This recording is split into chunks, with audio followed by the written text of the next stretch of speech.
Alright, so we're back, and I'm looking at a Urban Arcana video. So to start with, let's just run over quickly some of the changes I've been making to the game since last time. So first off, I fully removed Divine Magic. Honestly, having 4 types of magic, while that wouldn't be too bad, currently is a little too much, so I'm currently removing it as an option.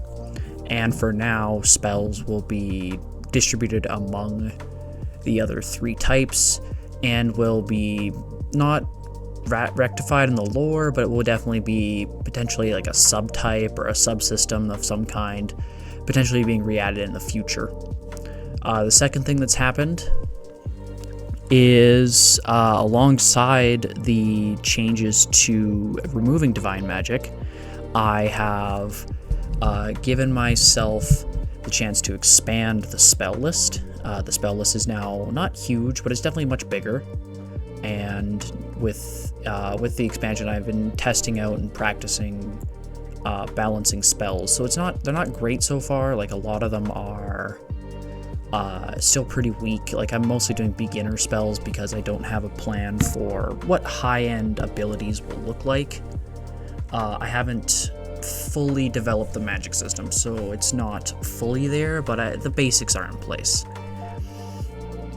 Next, the other side of the game, the tech abilities, where I really wanted this game to be an urban fantasy. So that means we have the ability to use tech, we have the ability to use magic, and both would be equally viable. So that's finally getting implemented into the game.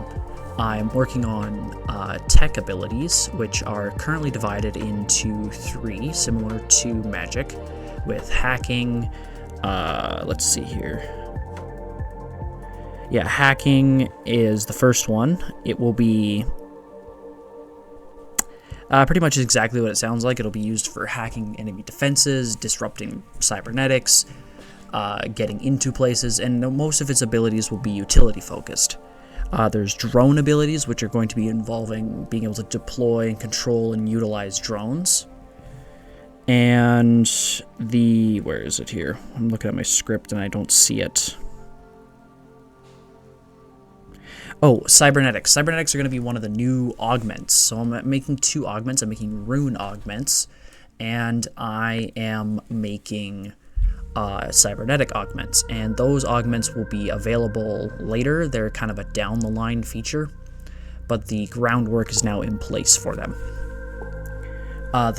And with that, cybernetics will also be a type of tech power, sort of. They'll be basically, though I have to rename it still, of course, but they'll basically be a option that players have to enhance their capabilities beyond what normal limits are.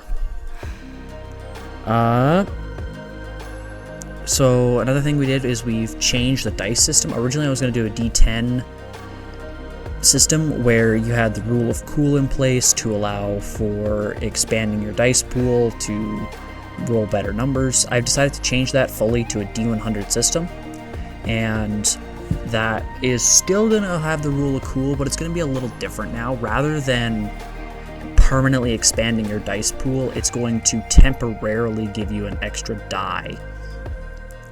We're running a D100 high roll system, where if you roll above the target number, you succeed, similar to D&D or Pathfinder or other types of systems, just to keep it simple and familiar to other people instead of rolling low like in certain systems.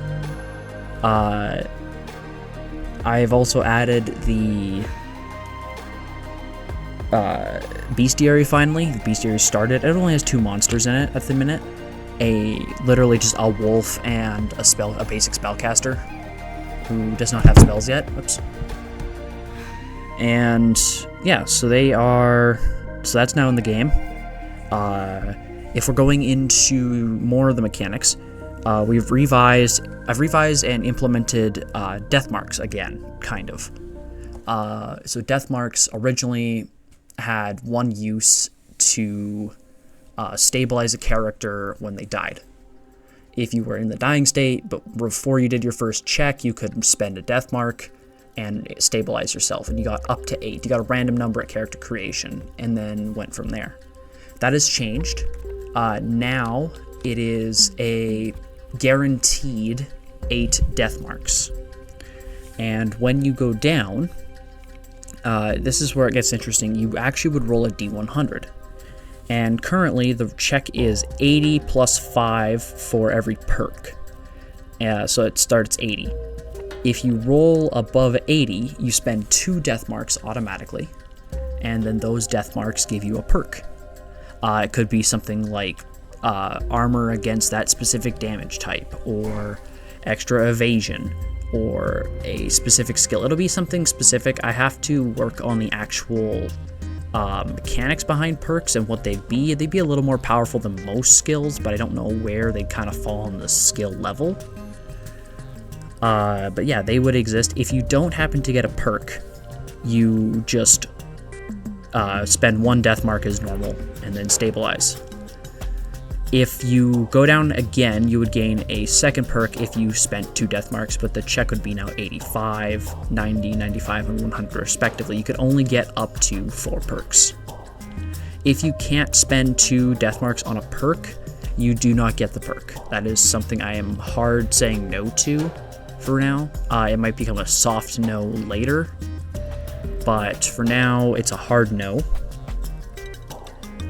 Speaking of expanding and revising, we've revised the conditions and the pools of resources that characters use. Originally, it was just a flat pool that you had to earn ways to use. So if you had spells and tech abilities when in the initial system, you would have to take apart a pool with a complicated math formula to translate into how much resources you had to spend on spells and tech. Not a good system. Originally, it was way too complicated. It was like you had to add, subtract, divide, do a whole 10-step process just to figure that out, and it was too complicated. So I changed it to now being a number equal to 5 times the sum of 2 stats. With the instance of magic, it's endurance plus... Or is it endurance? Hold on. Anyway, it's the sum... The save DC is a little different. But as it stands, the stats that have changed are HP is now 5 times your vitality. Speed has gone up from agility plus 1 to agility plus 2. Armor is now strength plus endurance divided by 2 rather than strength plus endurance. I found it was getting too easy to just resist all damage and not take any. So hopefully this makes it a little easier to actually take some damage. Evasion is now 10 times rather than 5 times your agility, plus your bonuses. Weight is now endurance plus strength times 2. Your augment count is half of your endurance plus or vitality. Before it was endurance plus vitality divided by 2. I don't want augments to be as crazy available yet. I want to see how powerful they get before I change it. So right now I'm keeping it low as an option. Your stamina points, spell points, and tech points are now all 5 times rather than 2 times a sum. So your points for stamina are scaling off endurance, spell points scale off your mind, and your tech points scale off your strength or your agility. We've actually implemented all the stats. There are 5. You have strength, agility, vitality, mind, and endurance. For the DCs of your difficulty, you have, for spell DC, you have mind plus endurance times 5, so it could be pretty high. This might change later. Again, all this is work in progress. Stamina DC is endurance plus strength, and then tech DC is endurance plus strength or agility. I might make it just agility. I'm not sure yet, because strength being tied to stamina and tech is really annoying because it makes the stat much more powerful than the others inherently. So it might change. I might also make stamina something endurance plus vitality maybe, rather than strength. However, I don't know if that will work because of a few issues I ran into before. We've improperly implemented a system for the inventory and the equipment. So now, if you want to carry things, your carrying capacity is... where is it here? Oh yeah, your weight. The weight is strength plus endurance times 2, which is already what I said.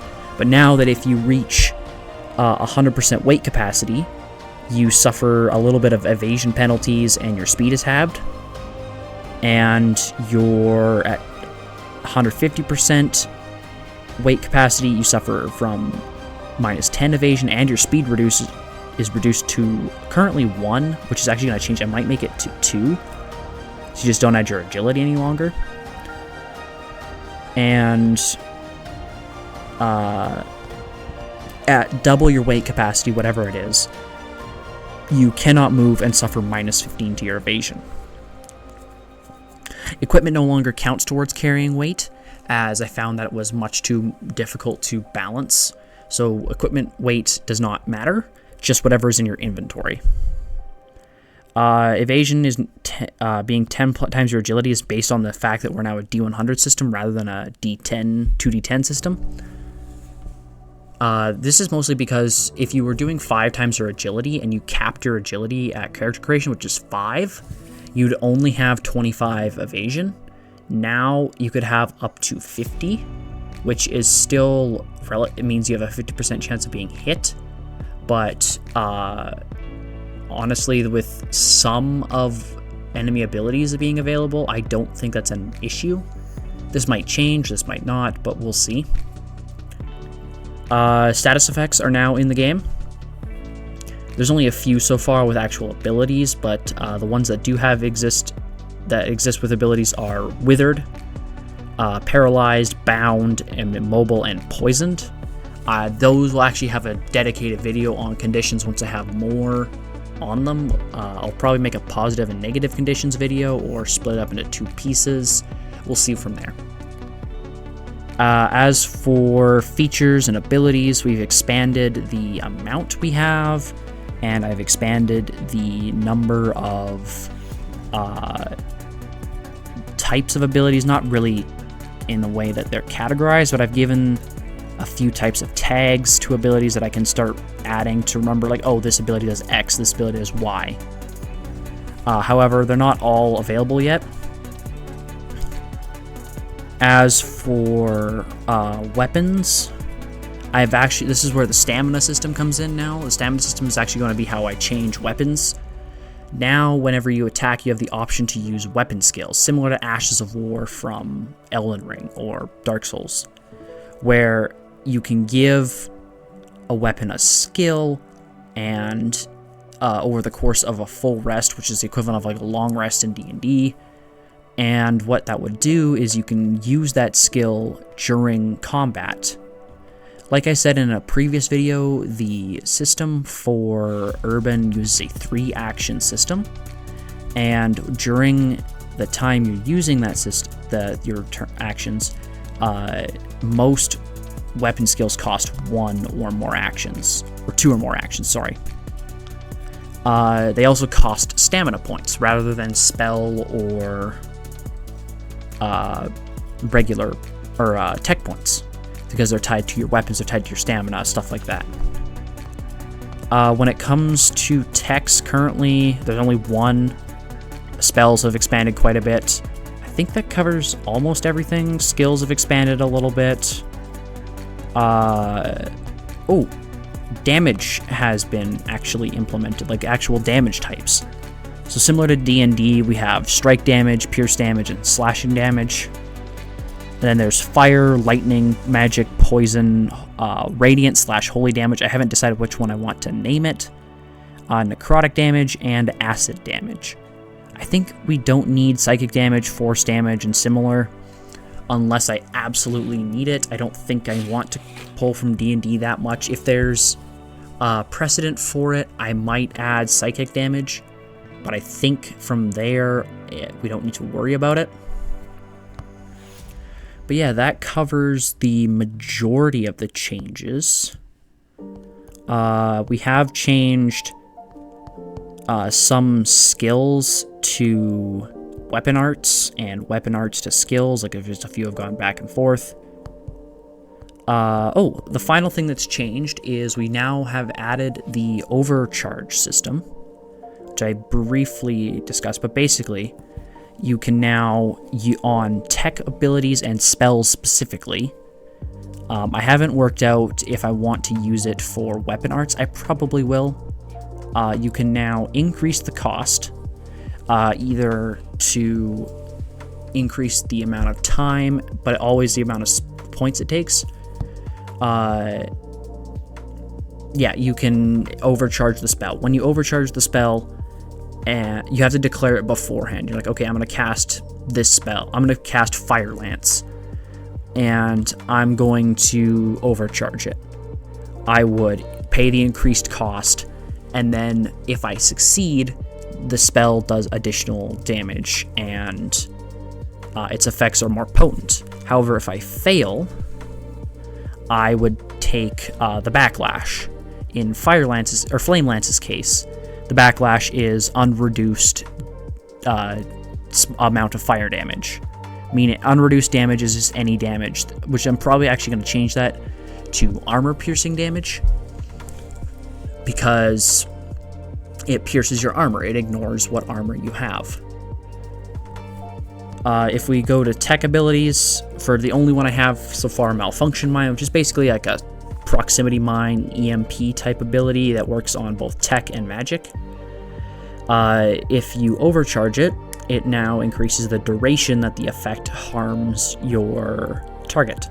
However, if you fail, you instead receive the base effects of a little bit of lightning damage, plus the ability to not cast spells or use techs for a turn, which is very detrimental, but I think if the benefits outweigh the cost, having overcharge as an option is always going to be useful, and will be much more interesting to use different spells and tech abilities as you go.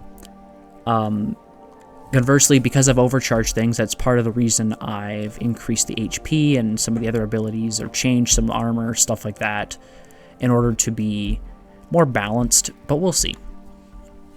So that covers all of the current changes to the game.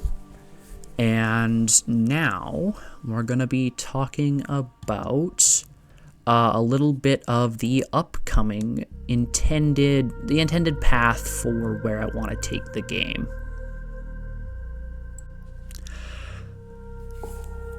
Alright, so for upcoming changes and things that I'm working on for the game, first off is the perks for death marks are kind of in the middle of the list, but definitely high up there.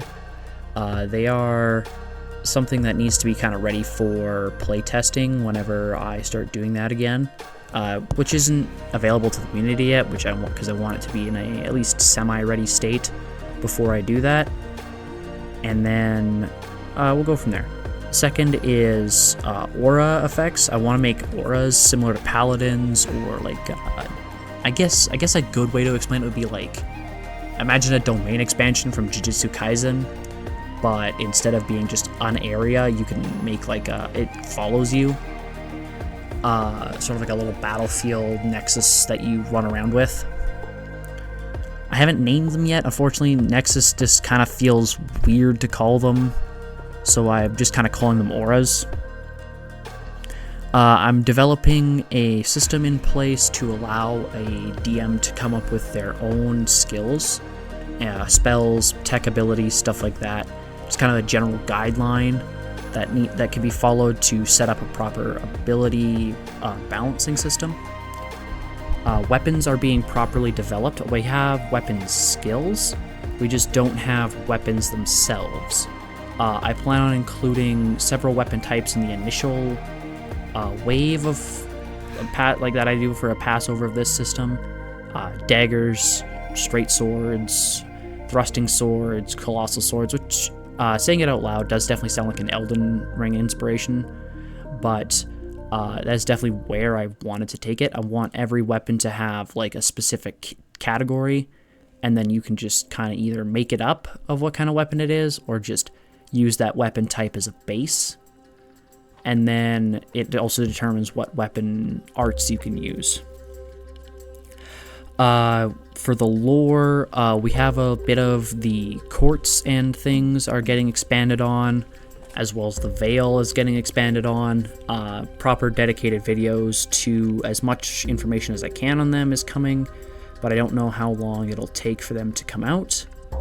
As again, I'm in college, it's been a while. I'm streaming at least once a week, playing D&D quite a bit with friends. So, my schedule's very full, and like videos like this are gonna be slow to come out. As for anything else being developed right now, just a lot of new creatures, new spells, new tech abilities, new skills, clarifications of the rules, playtestings, stuff like that are going to be coming out. But that's where I actually want to turn to the community, and I would like to propose a little bit of help. I want to make the system the best possible system I can, and so that means I want to see the community's input. And so if anyone has suggestions for mechanics, rules, the spells, tech abilities, weapon arts, all kinds of stuff like that, skills even, if you have ideas for future types of skills, monsters, whatever, those will be in development. So if I see an idea I like, I'll definitely recommend, or you have an idea that you want to input, go ahead and give it a shot, and I'll see what I can do with it. So yeah, that covers the entirety of the current updates on development. Now to get into the main section of this video, which will be on the implementation of, basically, I guess the word for it would be implementation of a lot of the stuff. I want to just kind of make this video a big recap on what I've been doing. So yeah, let's get into that. So I want to take a quick minute to talk about how I feel the project has changed over time, and how I think that's affected not only how I work at the project, but also how I am working on it in the future. So to start with, I would work on the project in these massive, just unrestrained bursts of time. I would continually just keep going at it and at it and at it until I ran out of steam, and then I would leave the project alone for an extended period of time. I feel like this was a very unhealthy way to work at it. I would get loads and loads and mounds of things done, but then I would have nothing for ages and ages and ages, and I would just sit and think on it, and it became a little bit of a problem. And so I started trying, at least recently, basically a little bit before I started the first video, to make passes one day at a time. Just look over everything, take a look, make some notes, take those notes, transform them into mechanics, transform them into skills, transform them into spells, transform them into tech abilities. And once they were done, I would implement them. Take a pass, make some balancing changes, make some notes, implement those notes, go from there. And during that time, I would be working on a video. And so I think that this is a much, much healthier option for making videos, and not only making videos, but making the system. Making just short passes over it multiple days in a row in order to actually balance and do things correctly, so I can still have time to work on other things during the day. So with that in mind, I'm going to be probably not making frequent videos in the future, but definitely will be making videos in the future. They'll be following a similar structure and will be worked on consistently over time. So they might be infrequently made, and they might be on infrequent size, but we'll see what kind of comes up. Now, to jump back to Urban for a minute, we're going to be discussing the Court of Five. Now, I've allotted myself about 20 minutes here, which probably will extend a little longer, but we'll see. For now, let's take a look at what I have dedicated as the Court of Five. The Court of Five is a group that opposes what the courts stand for. They are against the elitism of the courts, and they don't believe that the ability to have and use advanced technology and magic should be exclusive to those in the know. So they instead fight as a sort of small rebel group to take out key infrastructure of the courts, try to change things up, shake things up, teach those outside of the know about magic. Granted, this is very difficult when you don't have access to the resources and abilities the court has, so they don't actually make huge amounts of progress all the time, but they definitely try to get a hold of what they can where they can. So the Court of Five, as probably guessed, is a court of exactly 5 people. There aren't more, there aren't less. They do have allies, but I cannot count them as members of the court. They are called the Court of Five because originally, when this project was in its early phase, I had this idea for a sort of modern retelling of the Knights of the Round Table that became rebels, rather than these paragons of the leadership type thing. And so I kept working at it, and eventually that idea spiraled into Urban Arcana, rather than what it originally started as. It wasn't the full way it started up, it was actually just only one of the many influences that I've had that kind of came together to make this game. But it was something that always sat at the back of my mind. And so while I had it, I never really knew what to do with it. And so eventually I came across my old notes on it and decided, what if I used them? What if I made them something different than they were intended to be? And so it didn't fully translate to that. I didn't fully make them a whole different faction and lore and change everything. I just took what I had and adapted it to what I needed. So to start with, let's talk about each of the Court of Five's members. There are the leader, known as the Visionary. Her name is Lysandra. There comes the Shadow. There's sort of the infiltrator, hacker, spy of the group, named Calum. There's Talia, who is known as the Architect. She's the group's weapons expert, builder. She's responsible for making hideouts, alchemical supplies, magical artifacts, all sorts of things. There's the sort of strike member of the group, the big battler, the bodyguard, named Darius. Darius, my mistake. I misread my notes. He's also known as the Flame, whereas Talia is known as the Architect. Finally, there's the Voice, known as Alina. Now, the reason I gave them these names is actually pretty simple. They just kind of fit their roles, and I was like, okay, what do they do? And what does that make them? What are they going to call them? I'm going to keep it simple. They're not going to be complicated. So each of the court, these guys were originally non-court members, and they somehow, for one reason or another, I haven't fully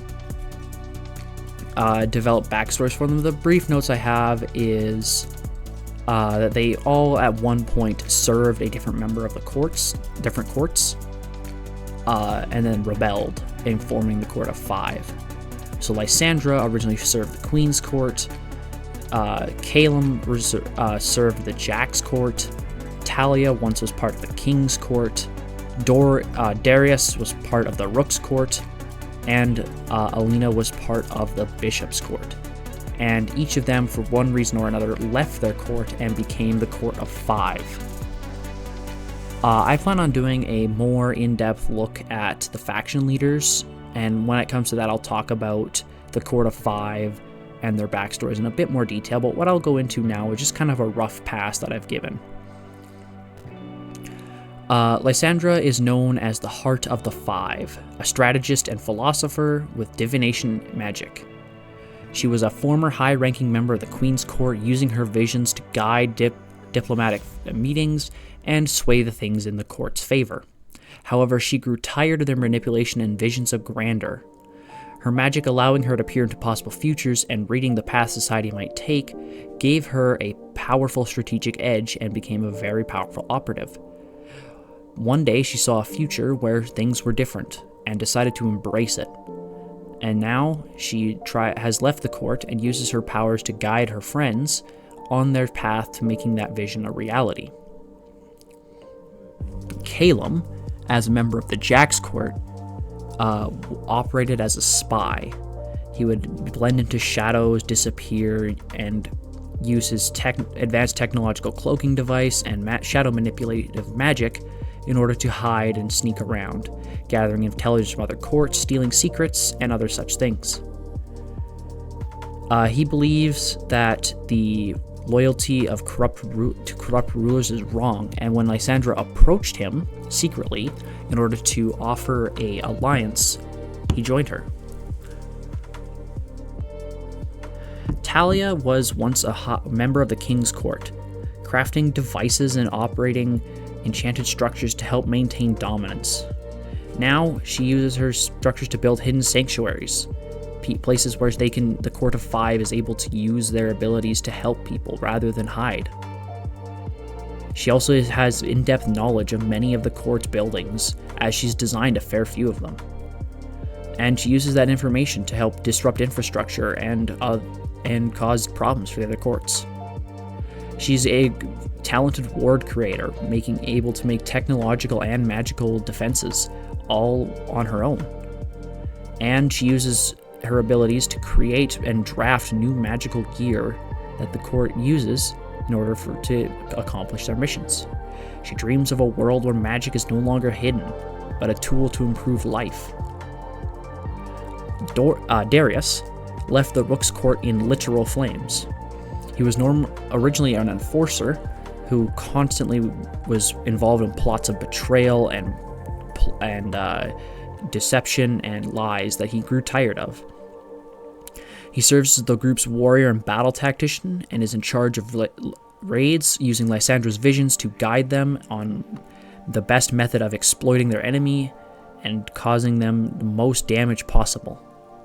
He prefers to keep collateral to a minimum. As long as it doesn't affect things outside the courts, however, he's completely fine. He's a brilliant tactician and has powerful command over fire magic.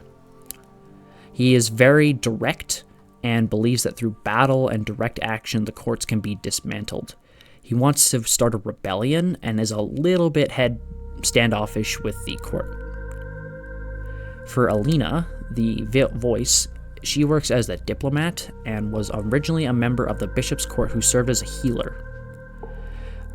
They use life magic to control and manipulate, which is something I have mentioned in a previous video, and she grew disillusioned with how they used it. Her high amounts of empathy allowed her to connect deeply with people, healing not just physical wounds but emotional and psychological scars.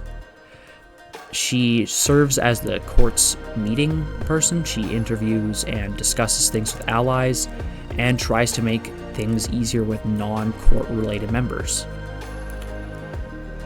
She envisions a future where no one person holds dominion over another and where magic is used to heal society rather than control it. And so, based on just that, they are very ideological individuals who have a desire to change society how they see fit. They all have the same end goal, but how they reach it is different, and that is causing some level of internal struggle.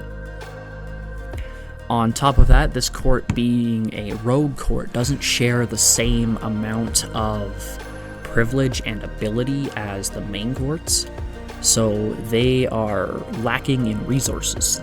often having to scrounge hideouts, supplies, jobs, everything. And they face constant persecution. If they are detected in their disguises or daily lives, they are hunted. They are often arrested or attacked, and they have to use everything they have to escape. In terms of normal populative people, they are criminals that are dangerous, and the courts use that disinformation to manipulate the public eye of them. Now, each court member has a particular skill set that I have already kind of discussed. Lysandra being a diviner and strategist, Calum being a manipulator and spy,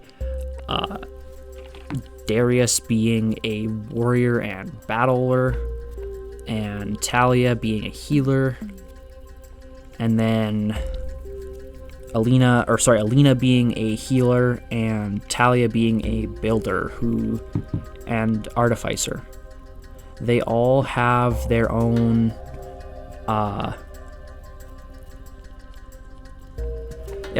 strengths, and they all have their own weaknesses. Like Lysandra believes that her vision, because she saw it, has to be true, almost to the point where she ignores other visions of the future. Darius believes that his direct action is the best course and often butts heads with people. Calum still has to kick his habit of always watching for information and not trusting anyone. Talia is naive and believes that everyone has a better side to them. Alina is incapable of not trusting people. She always believes in the better, similar to Talia, but in a more different manner. Now, with that in mind, the court isn't just a bunch of visionaries. They are competent fighters and are capable of pulling off missions completely solo. However, I'm not going to go too in-depth on what they're capable of, as I believe a dedicated video to some of the major events that I'll be putting into the story of this world is a better spot. Now, with that out of the way, the last thing I want to talk about in this video is a small piece on the Court of Five, where I'm going to be discussing what I believe is, I guess not really the reason they exist, but more of the why I started this project. And I think using them is a good way to make an example. So I do want to dedicate this last section mostly to the use of discussing kind of the why behind this project. And I did say it in other videos, I wanted to make a TTRPG that was my own, and not only my own, but something I could be proud of. And I believe that I have succeeded in that regard. I believe that the amount of work that I have done has definitely shown that. And, you know, it comes out into a decent spot. But one thing I didn't really discuss with that was how a lot of my influences came together to make this. So starting with the Court of Five, they actually started, like I said, as a bit of a kind of a daydream that I had of a rebellious group that came against the secret society to change things. A group of friends who had their visions of the future shattered by what the world was and wanting to change that. And I believe that that comes a lot from my habit of reading a lot of fantasy stories and stuff like that. A lot of those hero changes how things are type situations.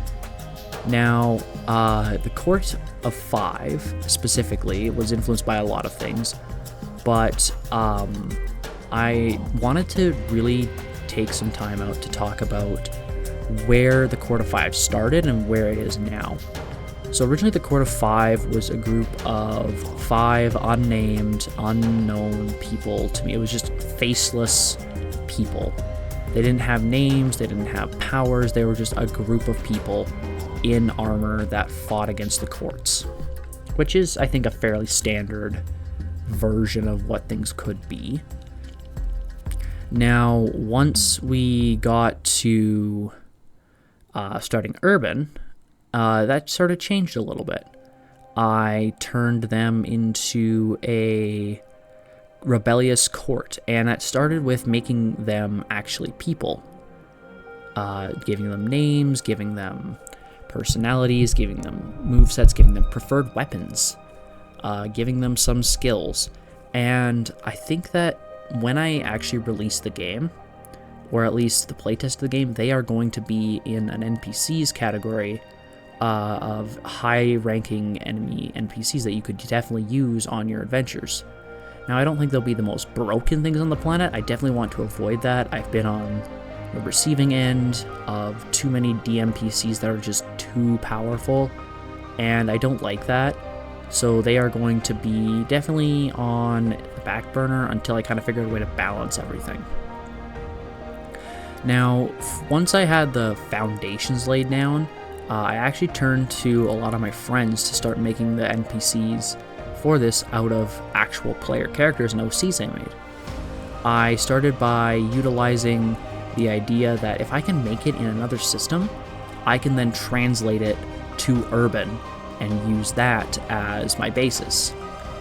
So that's what I did. I started by making different NPCs like divination wizards, fire-based paladins.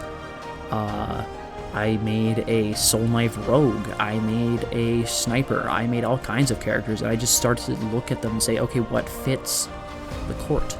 I did it in multiple systems. I did it in Lancer, I did it in Hollow Knight, I did it in Ruby, I did it in Pokemon, for goodness sake. And just saying, like, okay, what can I do to make these characters, and what would they look like as a real person? Now, it's not perfect. Definitely not everything translates over with what I have very well, but they definitely had some influence there, and it definitely has helped. And that's another takeaway I want to kind of put into this video. If you know other systems, make your characters in those systems and then translate them to what you're making. Because if you can do that, maybe you have a lot better of an idea of how they work versus what you want them to do and what you need to change to make them work that way. So with that, that really is where I stopped so far. I will be making a couple passes over the Court of 5 in the future, and I will be making little updates at the start of every video, at least a few minutes dedicated to talking about what changed.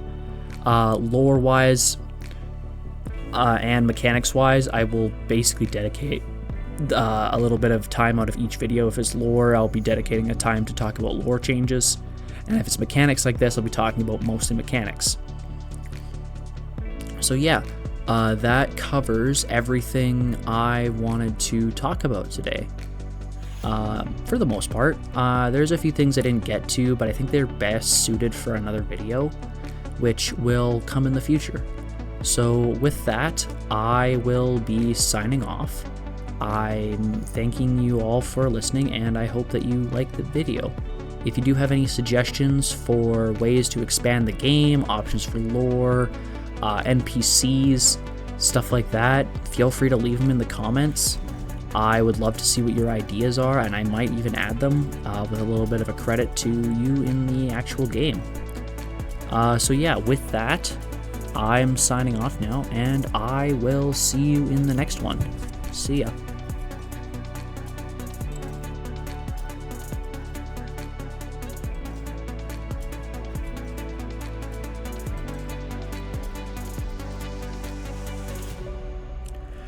Okay, it's editing me here. I just realized after putting this all together and while I'm editing the video together that I completely forgot to talk about the fact that I will be working on transformations and a few other small things. So I just kind of quickly run over those before I sign off properly this time.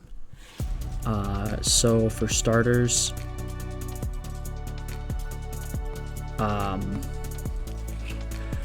yeah, so transformations are going to be an option, vampirism, werewolves, stuff like that. There might be some other things. Cybernetics are going to get a massive overhaul. This is kind of a few days into working on cybernetics. They've already changed heavily from the initial design, as well as I'm going to be working at trying to get a working playtest out possibly by the next video or possibly a little later. I don't know what the plan is there, but again, I want to expand everything first before I go and properly make a playtest available to everyone.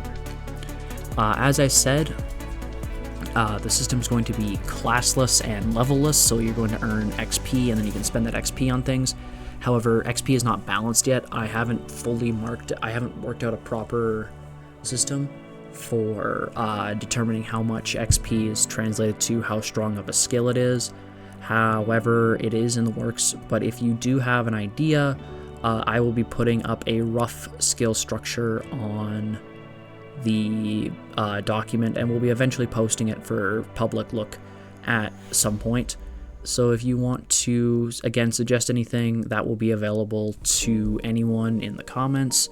I'm not going to be taking joke suggestions seriously. Like, if it's something really, really stupid, I will completely ignore it. But like actual attempts at making either cool NPCs and decent spells, something like that, will be taken into consideration, and I will try to actually like implement them.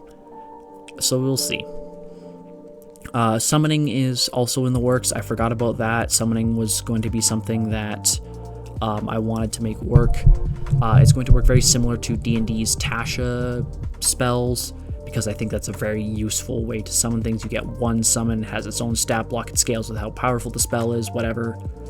But we'll go from there. It's not going to be exact a one-to-one of Tasha's, but it's definitely going to be similar. And I don't believe that there's anything else. Actually, I guess technically, I do have a bit of an update on some of the other videos. So quick campaigns is next, unless I get done urban videos first, and we'll go from there. But I'll definitely be updating things in the community tab. I'll be streaming. I'll be doing whatever. I'm trying to get a little more active on streams because I'm very quiet. So we'll see what happens as we go there. But yeah, so properly this time, I'll be signing off, and I'll see you later.